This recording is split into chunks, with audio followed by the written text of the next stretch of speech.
Hello and welcome to the Techpedition Podcast for December 11th, 2017. I'm here with my brother Clarence. How's it going, man? Pretty good, man. Pretty good. I'm glad to be back on another episode. How's it going for you, dude? Oh, it's been going really well. A lot of developments this week. I got kind of depressed about the Star Wars commercial that they showed yesterday. It made me kind of mad because they're starting to try to spoil stuff, and it's making me mad. I have not seen said commercial. Is this one with John Boyega featured in it? Yeah. And then there's like this half-second clip at the end. I thought you were going to tell me. I was going to say, no. I'm not going to tell you, but there's like this half-a-second thing that happens at the end. And I was like, I'm just not going to have to watch TV for like the next 3 days or 4 days because I was really upset. And then there was another one they flashed during Monday Night Football today that showed a very misleading, iffy kind of clip. So I wasn't very happy. So I'm probably not going to watch TV for the next 3 days or 2 days or 3 days. Yeah. Monday, Tuesday, Wednesday. I'm trying my best to avoid spoilers, man, at all costs. So yeah, I'm pretty much staying off of the YouTube sites that do recaps and all this stuff because they will spoil stuff in a minute. And it's so funny because a guy at work was telling me, before The Force Awakens, he was watching a YouTube video and like the third comment down says, Kylo kills Han.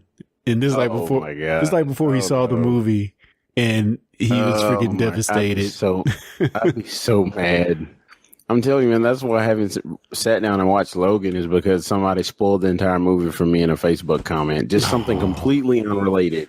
Completely unrelated. And they just posted like the end of the whole movie. And I was like, well, I guess I got to watch that now. Yeah. Granted, there's a statute of limitations for spoilers, but come on. If something has just come out, yeah, like after the first week, it's kind of iffy. Like, that's on me. But if you spoil like the first week or even the first day or before the movie even comes out, then yeah, that makes me kind of mad. They had a premiere for Star Wars. I think it was like this past weekend. Yeah. I think it was Saturday. Yeah. So, and I think reviewers have seen it. Some reviewers. So, it's out there. So people avoid at all costs. The struggle is real. Short few days to wait. Yeah. So, you want to keep it on movie news and talk about that story you had before we jump into tech? Yeah. Have you heard of an anime called Battle Angel? Yeah, dude. Like, it's so funny. I remember this manga, like, when I was first starting to get into anime and manga. Like, I remember reading this manga, like, 10 years ago. It's older than that, but like 15 years ago. Like, when I first moved to Hattiesburg and I started, like, reading manga.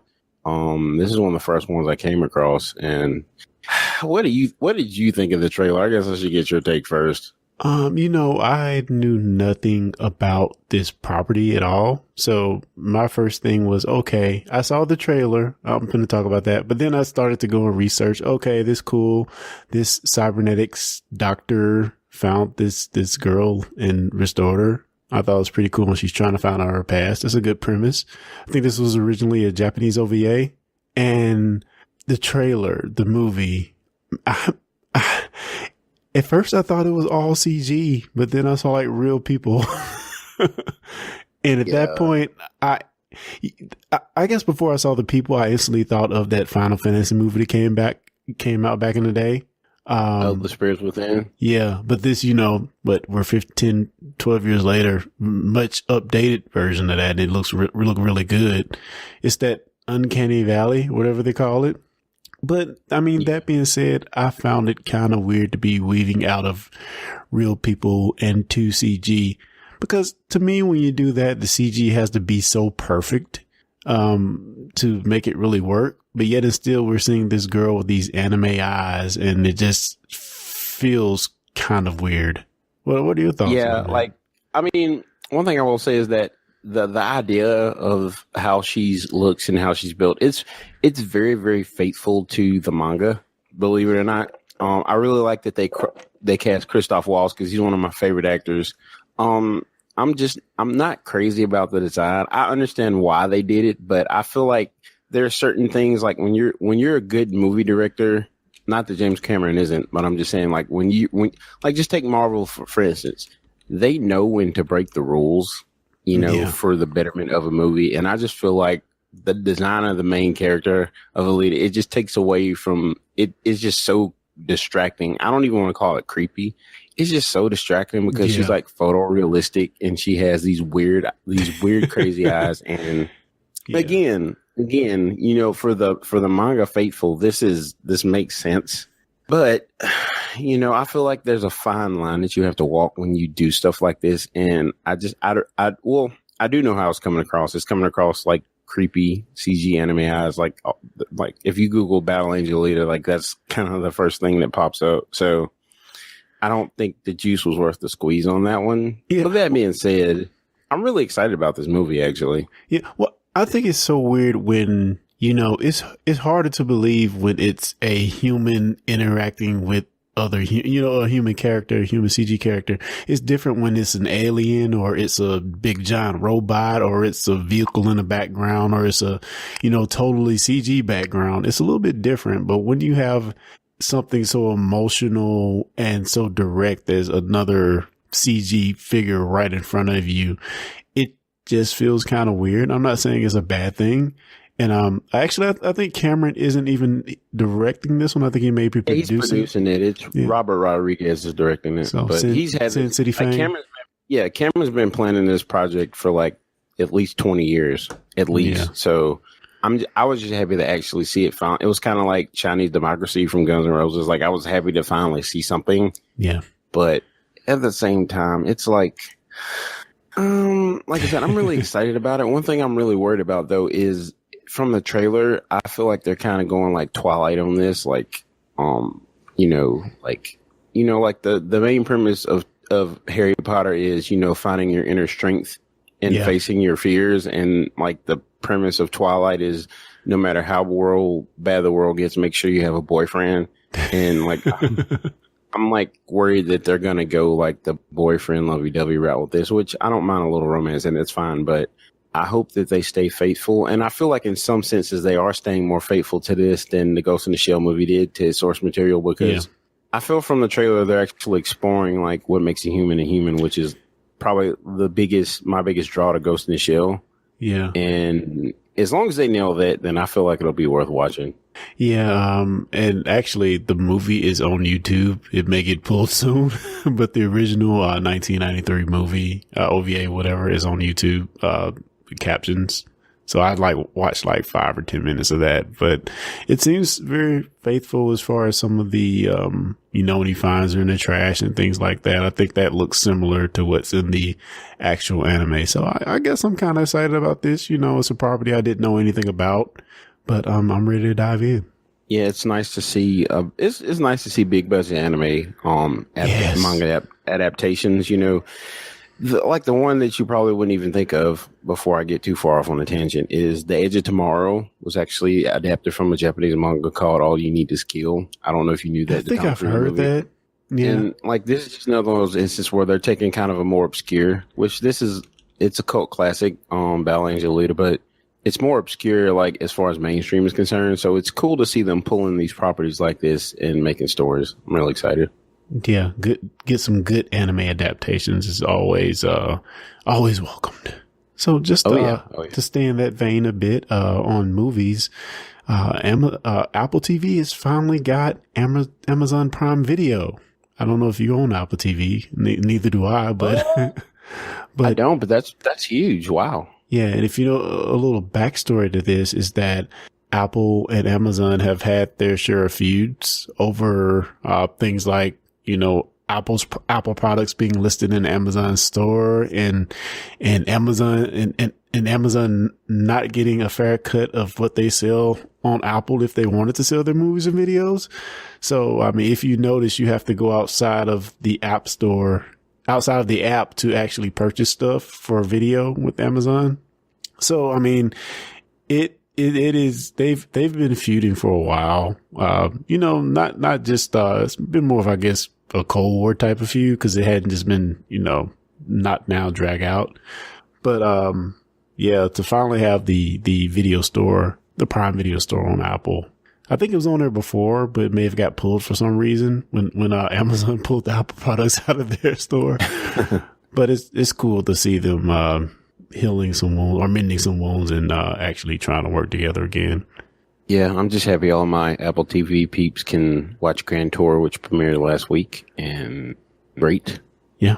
You know, the second season is wonderful, so I'm really excited to see them pull this out like just in time for Grand Tour. I'm sure that had some kind of influence because that show's madly popular. And you're still into the Grand Tour, huh? Dude, those guys they're the best. Cool. What else we got, sir? All right, let's see here. Speaking of Apple, did you know that Apple bought Shazam? This makes zero sense to me. For $400 million. Why do they? Okay, I'm just real. I'm a bit flabbergasted about this too. Just wanted to throw that in. but I haven't read the story. But what I'm just thinking in my head, why would Apple want Shazam? Okay, you have the Apple HomePod. Maybe they want to use that technology to listen for other stuff. I mean, I really don't know why they would want a music service, a music detection service is really all it is.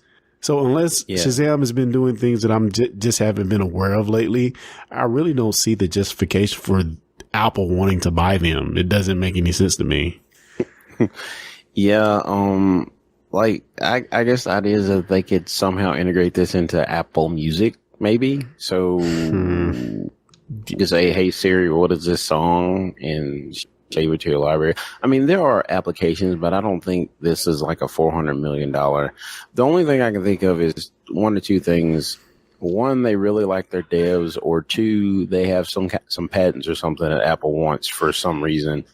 And that the app doesn't make it. Them buying this app, it makes no sense. I don't think it adds anything to their brand in and of itself, unless they want to pull some technology from it, kind of like they did with Beats. Yeah, where they basically took music client and made it Apple Music. So we'll see. Yeah, I mean, Shazam has not been exciting since the first few months it came out. I mean, it was like magic when we first saw it, but after that, most people forgot about it. So, Dude, I still giggle when I watch a commercial and I see a Shazam logo pull up on the. I'm like, oh my God, let me grab my phone and hold it up to my TV so I can do. I don't even know what does it do? Pull up a web page or something? Well, it pulls up Shazam a commercial. Yeah, I mean, but think about the way we listen now. A lot of people listen digitally, so most of the time you know what you're listening to. I mean, most people who are going to pull out their phone and Shazam something is not going to be listening to the radio, I would feel, or the normal terrestrial radio. So one application I can see, and this happened to me a couple of times where I was in a store and I heard the song that sounded really cool.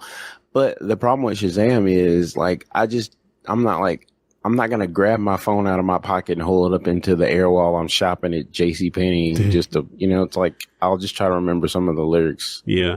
I'm not going to. I mean, if they could integrate it into the Apple Watch or something where you have it on your wrist and you're like, "Hey Siri, what's this song?" Like, I feel like they're applications, but they're going to have to transform the app in some way for it to be useful, in my opinion. But I don't know. And even if they're trying to, because you can do this in the Google search bar on the Android phone, there's an option to listen to songs. So that they may be just trying to get parity with what Google is doing. Maybe, I don't know, to make that native. Maybe. That would make a little sense, I guess. So, man, I have something else from the App Store to talk about. Oh, yeah? Yeah, man. The Coinbase is the number one, or at least it was a couple of days ago, the number one iPhone app in the App Store in the U.S. Man, everybody's after that Bitcoin sauce, man. Batman. So that Bitcoin sauce. So as of November 8th of this year, it was 229th in the App Store. On December 7th, it was number one. I wonder what's driving that spike. I do. Bitcoin has Bitcoin has retard strength lately or something. Like, I don't know what happened, but it went in a matter of days. It went from like 11K to 17, and it even hit 20 at one point. Now it's hovering around 16, 9, 17. It's hovering between 16 and 17 right now, but it's like, yeah, we'll get into it a little later, but I do think it's really, really cool that, crypto's going mainstream. And if you think about it, like, this is the same kind of track that podcast took. When podcast first came out, it was all geeks, all technology stuff. And then like it hit mainstream, and like everybody and their mom had a podcast. And I feel like Bitcoin just kind of hit that maturation point where everybody knows what it is, and people are figuring, since the prices jumped $15,000 in less than 12 months. People are figuring that it can just only keep going up. So that, and the next story we have probably plays a little bit into it as well. Do we want to dive right into that? Yeah. So yesterday, Bitcoin futures became a thing.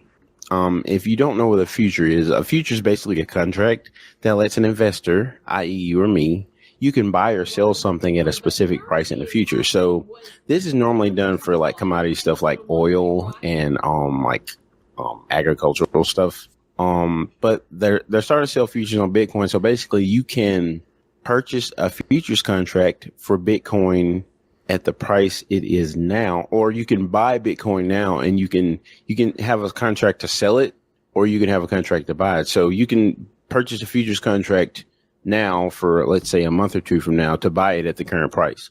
And if the price goes up, you make money. If it goes down, you lose money. And the same thing with sell. Is that basically just like a promise to buy? Yeah, sort of. But like the thing that confuses me is that futures aren't generally used to make money. They're used to leverage loss. So I'm just kind of confused on why people have, like, I mean, I know this has played into the reason why people have bought Bitcoin like crazy last week, because they were anticipating a huge jump because of the futures. But I think so many people bought it that the jump happened before the futures even started selling. And I should also clarify that people have been selling unlicensed or unsanctioned Bitcoin futures, but this is the first legitimate exchange. The CBOE is the first legitimate exchange to offer future contracts on Bitcoin. So it was a really, really big deal. And there are only going to be more stock exchanges adding it in the future. So Bitcoin's finally hit mainstream, man. Yeah, what gets me, and I definitely want your feedback on this, what's getting me is that we're trading Bitcoin, a quote unquote currency, like a stock. So is it a currency or is it a stock? Well, again, with the futures contracts, futures are usually used not for money, but for commodities, or not for stock, but for commodities. So like gold, you can buy gold futures, or, oil. I'm kind of at a loss here, but you know what I'm saying? Like that's normally what futures are used for. You probably won't see BTCs, on the New York Stock Exchange that you can just buy, because it's not a stock. And the difference between a stock and a cryptocurrency is that the company actually generates the value from their sales and their profits. That's how they generate their stock value. Whereas with a cryptocurrency, currency is really only as valuable as how many people are using it. So, I mean, that's where I'm really torn on this Bitcoin thing. And I said Bitcoin because I have a couple of friends that I had a lively discussion with on Facebook about how I thought the Bitcoin was like very, very overvalued. And, one of the reasons I think it's overvalued is because I feel like a lot of people aren't actually using this to trade. They're just holding it. Yeah. They're buying it and holding it. Yeah. And that in of itself isn't bad. But if most of the people that have Bitcoin are just holding it, it's not that valuable, in my opinion. Yeah. I mean, if you're not using it to purchase, I mean, that's what gives any currency its value, right? The reason the dollar is so strong is because it's used, like, even in other countries, you can pay for stuff in US dollars, like even outside the United States. Yeah. We have a huge gross, the GDP? Our GDP is huge. There's lots of money moving around. And like, that's what gives us our currency value. And the reason the euro gained on the dollar is because you have all these different countries, the European Union, you have all these different countries, which used to include the UK, but I think they recently Brexited or something. But anyway, like the reason that currency like leapfrogged the US dollar is because you have all these countries in Europe using this one currency. So it's moving across all these country borders, and like everybody's using it to buy and sell. So like, that's why the euro got so strong. What was it, about 20 years ago? It was a while back, when the European Union was formed. So, if people aren't actually using this to trade, I mean, I feel like, once people actually start looking into this and the hype dies down, I really feel like the price is gonna go back down because if you really look at Bitcoin, it's not great for currency. It's not great for buying and selling stuff. It's actually horrible for that. Well, the biggest problem with it not being great, at least now, maybe it wasn't so much a year ago, but now it's it's been volatile, but especially in the last few months, it's been going up and down so much that I think Steam has dropped it from a currency. And, the fact that you can go and purchase a $60 game with Bitcoin, but really the transaction takes so long. By the time it gets to the end of it, you paying like, more 120 or something. It's not stable enough for real, commercial transactions. It's really not. It's just not, because the price jumps too much. And it's funny because not to be a shield here, but one of my favorite cryptocurrencies, Ripple, through all these fluctuations, the price has stayed steady. And that there's some reasons for that, but like, that's what you want in cryptocurrency. You want something that holds its value. And, the volatility, like a lot of Bitcoin people are hoping that they're thinking the volatility is good because people will get used to it. Mm-hmm. And I, for what they're trying to accomplish, I just think it's not going to be good. And you got the fees, you got the long transaction times, because the way the Bitcoin is set up, I think over 50% of the entire blockchain has a verifier, or 50% of the entire, of all the miners have to verify a transaction before it can go through. Yeah. It's some crazy number like that. I could be wrong. It could be lower. It could be higher, but there's a certain percentage of the miners that have to mine a transaction to verify it. And like, there's just so many nodes now, and the blockchain is so big that it's just really, really, really, really, really, it just takes a really long time. And, they're trying to fork it into something called segregated witness, where you only really have to have the most recent part of the blockchain. So like, cause I thought the blockchain's value was its history though. It is. But what I'm saying is, in order to process transactions, you really only need the most recent part, because there's enough nodes that have the whole history now that I'm assuming that's what the take is there. But there are also other cryptocurrencies that have segregated witness, where you only have the most recent part of the blockchain. And I don't want to get too technical on that, but there's a way that they can make it work. And I know Ripple uses it. I don't know if Ethereum uses segregated witness or not. I want to say it does. Litecoin is another one that the transactions are just way faster than Bitcoin. And part of that is because it has better technology under it. And the other part is it's just not as huge. Yeah. So I don't think they expected Bitcoin to scale like this, or maybe they did and they just didn't really account for it. But they definitely have some things to fix. There's something called the Lightning Network coming out you'll have to Google it. I don't want to get too specific. Is it fixable without forking? Is, I guess, the question I have for you. Well, that's the interesting thing about the Lightning Network, is that it sits on top of the Bitcoin blockchain. And basically what it does is it's like I'm trying to think of the best way to put it. It's like a checkbook. So basically the easiest way to think of it is the Lightning Network bundles and verifies all these different transactions, like thousands of transactions. And then at one time in the future, it commits all those transactions to the original blockchain. So it's able to process stuff way, way faster. It's almost instant. The problem is right now that they're only having like a 80 to 70% success rate on transactions. So they still have some kinks to work out. But if they can get that figured out, I think Bitcoin will be ready. But I just think at this time, it's not time yet. And, Bitcoin could hit $100,000.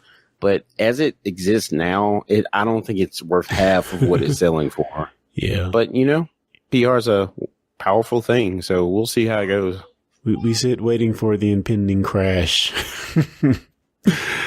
Cool. So, man, let's move into a little bit of hardware, I guess. Samsung is making 512 gigabyte chips for phones, which is just crazy. What's the size of your current phone? I think mine is 32, and I have like a 64 gigabyte SD in it. But yeah, I moved back to my LG G6. I don't know if I talked about that. I think you may have told me that. Yeah, it finally got repaired, and then I looked at that shiny Essential phone, and I was like, I have a phone that works. Why don't I just sell this one and get $400 for it? So that's what I did. The bezel-less future wasn't the future? Well, it was a future until I realized I could get like 150% profit on what I paid for it. And it was like, bye. But yeah, so I think this is really, really important because, you know, internet speeds are getting faster. They're talking about gigabit LTE in the future. Yeah. So this makes a whole lot of sense to me. Yeah, I mean, that and the fact that, you know, I mean, most of the times we don't really download videos to our phone or music. It's all in the cloud. So that has alleviated a lot of the pain when it comes to getting a new device and actually consuming content, is that everything is streamed for the most part. But I mean, the more that you have these 4K capable cameras, I mean, my phone is capable. However, quality wise it can't do 4K filming on the phone.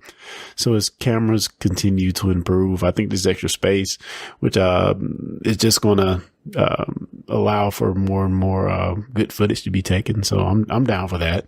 Yeah, and maybe with one of these, I could go a year without having to delete apps off of my phone to make room for something else. I mean, I feel like this is more for apps than actual video, but you know, like my phone's got a 4K camera on as well, and it doesn't take long to fill up that space.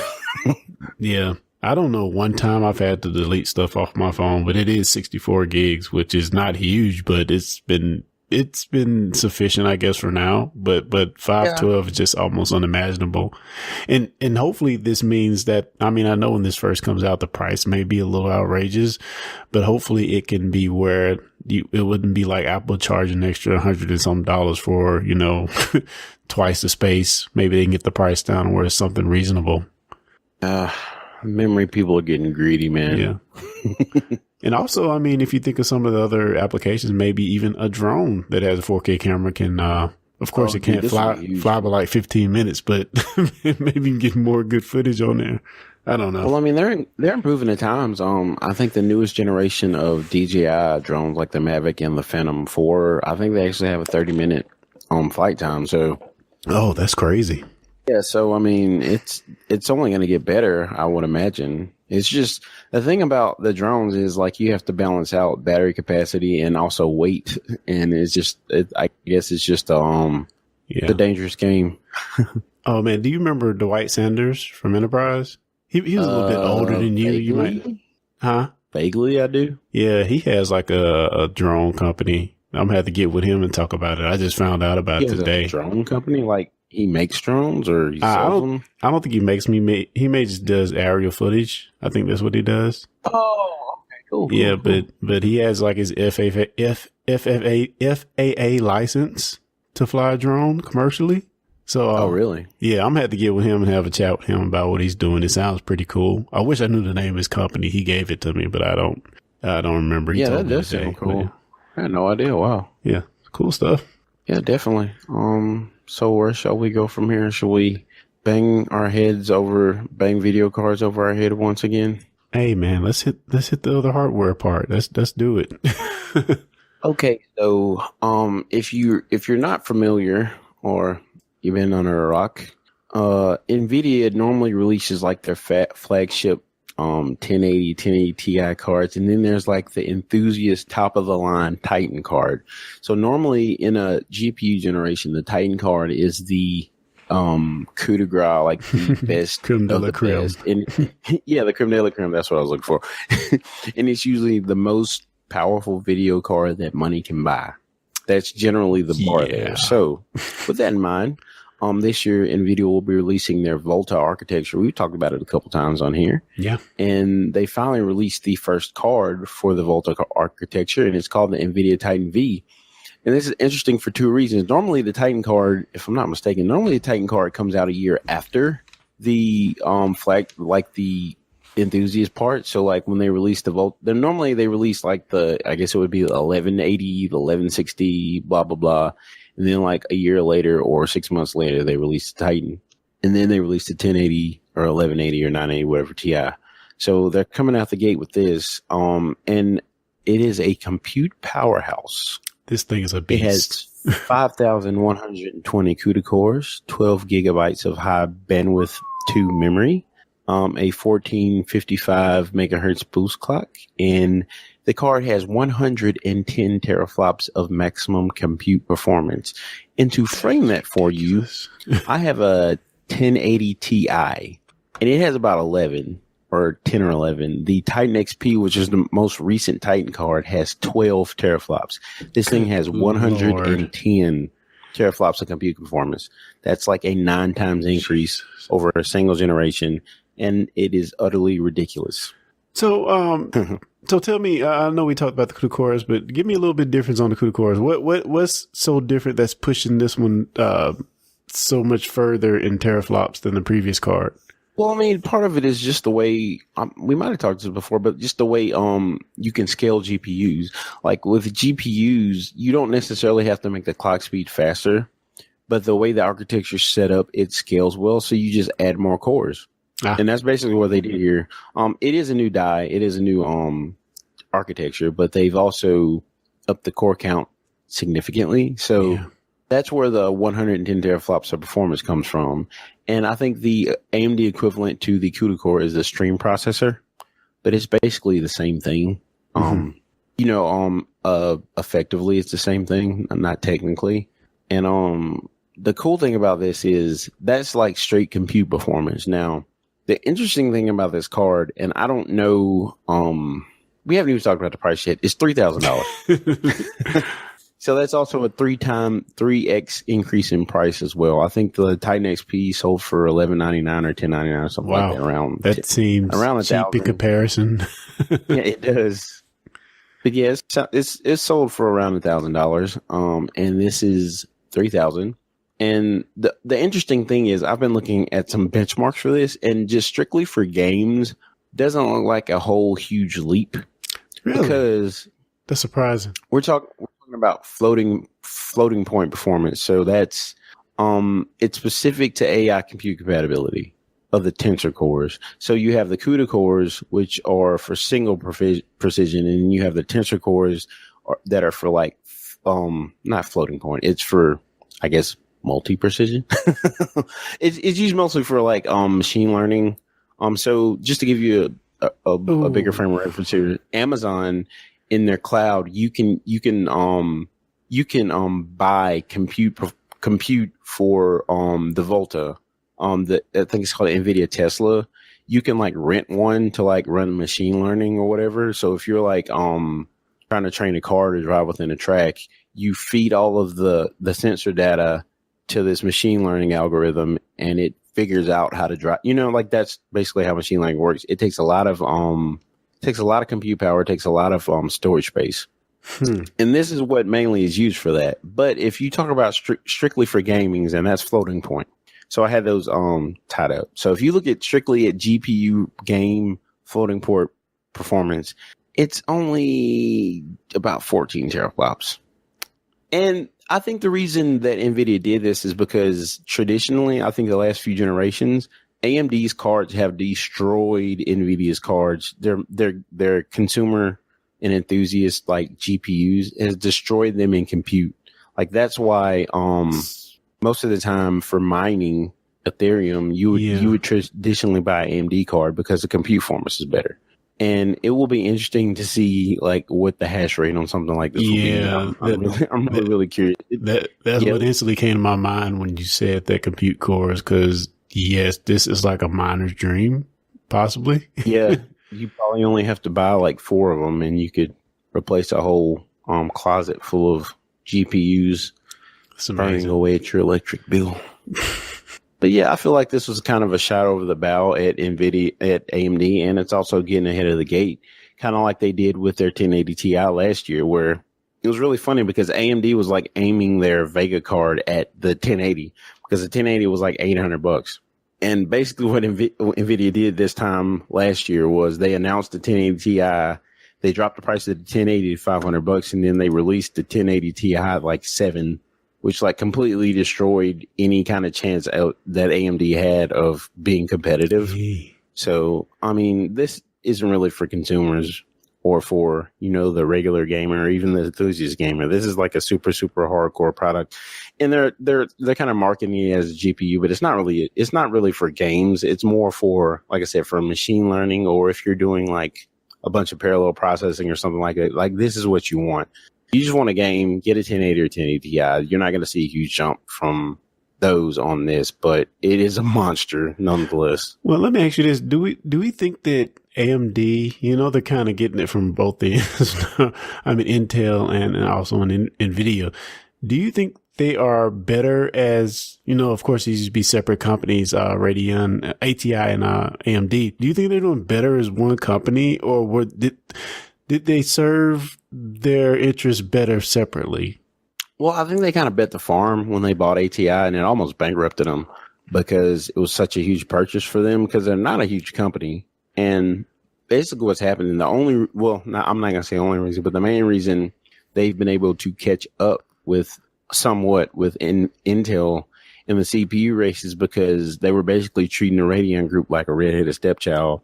They weren't getting the top tier funding, they weren't getting man and power. And that's one reason why the Vega kind of underwhelmed, is just they didn't throw enough money at it, so to speak. So in that sense, I do feel like Radeon Technology Group would probably be better off on its own, where it could, gather its own capital. And it's really messed up. It's really messed up because this mining craze has been selling more Radeon video cards, and that money has been going to the CPU division to try to make the CPUs better. But, now that Rogers left, and they have two competitors now in NVIDIA and Intel, hopefully now they'll put some more money into their next architecture, which should be Navi. And, the whole thing this year was wait for Vega, and I guess now it's wait for Navi. So we'll see. We'll see how it goes, I guess. Oh, man. Yeah. Yeah. Cool. I love talking about GPUs and stuff, if you didn't pick that up. I just get really excited when something like this gets announced, just because, when I see something like this, I just think about all of the, man hours that were put into R&D and designing, which the outer chassis is the same as the other Founders Edition cards, but it's gold instead of silver. Yeah. So that's where that extra $2,000 is coming from. Gold-plated GPUs. But, I just think about, all the work that would have gone into something like this, all the man hours, and, they've been talking about Volta for a year. The Tesla card came out a couple months ago, 3 or 4 months ago, and now we get the first consumer level, quote unquote, product. And it's funny because the Tesla card is like 10 grand, and the price is coming down. Hopefully it will be down to where I would, look at one of these right now. It's a little out of my realm. Yeah. Considering this costs like half as much as the car I'm driving right now. So there's no way that I would buy it. But yeah, it's interesting. Cool beans. Awesome stuff, dude. Oh yeah. So is that rounded out for us? I think so. Did you want to talk about Fortnite? Yeah, we just talk real quick. Fortnite has a Battle Royale 50v50 mode now, which, with this, along with PUBG, I'm not going to say weirdest, but one of the things I don't like about it is that, and this doesn't fix it, by the way, I don't like the fact that you can't go in with more than 4 people, because we've had multiple occasions where we've been gaming, with you and the rest of the Grits guys, and we can't put in more than 4 people. And even if we did want to do 2 separate groups before, we couldn't match up, and I think that's a problem that they need to solve. I don't think this is going to solve it, though it might be a cool mode to play, but I think the biggest thing I want from them is to be able to do more than 4 people in the group, and then I'll be happy. Yeah. And the thing I like about this is, I feel like I would be more likely to play something like this more often, whereas I play PUBG and then my nerves get shot, and then I have to step away from it for a while. Yeah. Just because of all, it's a very stressful game. Indeed, I feel even funny saying that, but it's a very stressful game, because unless you're playing with your friends, you just kind of feel like you're alone in the world. And this feels like this is something that's a lot more accessible to people. Yeah. Where you don't necessarily have to drop in the perfect place if you have other people on your teams. I think this is a good idea. Hopefully PUBG will do something like this as well. I think it'll be really popular. Which, some more PUBG news. We get PUBG this week on Xbox, so that should be interesting. I don't know if it'd be good, but interesting. Yeah. Yeah. Did they say if there's going to be crossplay or not? I would assume not. I don't think so. I think it's all for the Xbox or PC. I don't think it's crossplay right now. Probably be at some point, but for now, nah. Cool. Just quick game news. Soul Calibur 6 was announced. 2018. Yeah. Video Game Awards. Yeah. Was there anything else out there that really excited you? See the Death Stranding trailer, the new Kojima project? It looked even more ridiculous than it did the first time. Yeah, I still can't get over Norman Reedus holding the baby crying. And yeah, that was the first trailer, and it doesn't really get any less weird. So yeah. I didn't see anything out there really just, excited me, really. But there was also the PlayStation Experience thing. Was that this? I think that was this past few days too. PlayStation Experience, what's that? Tell us about that. Man, I don't know the details. It's because I know they announced a few games. Let me look it up real quick.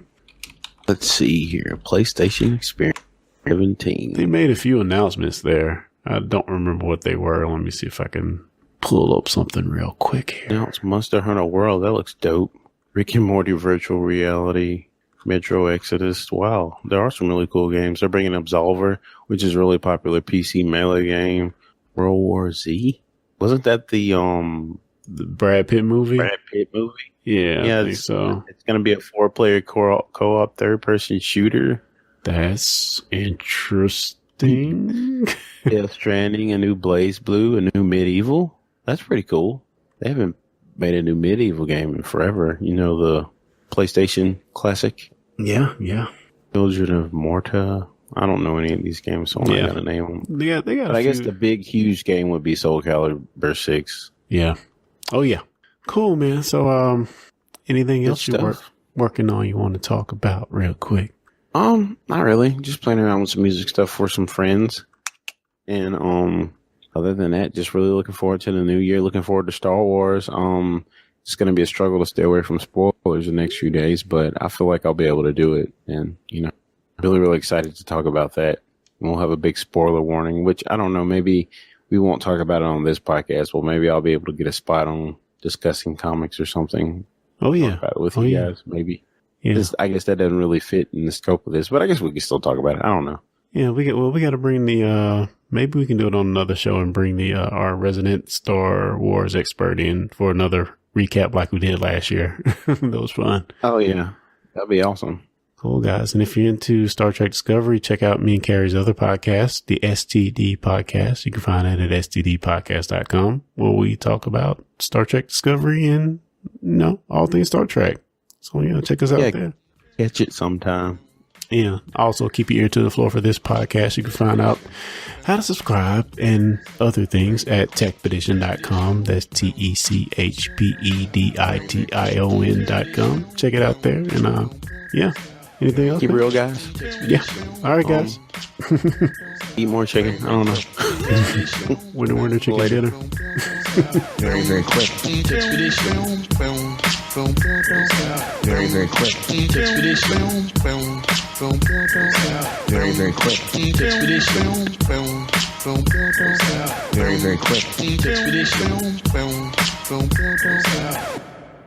I can't beat that. I just smells burnt and dusty.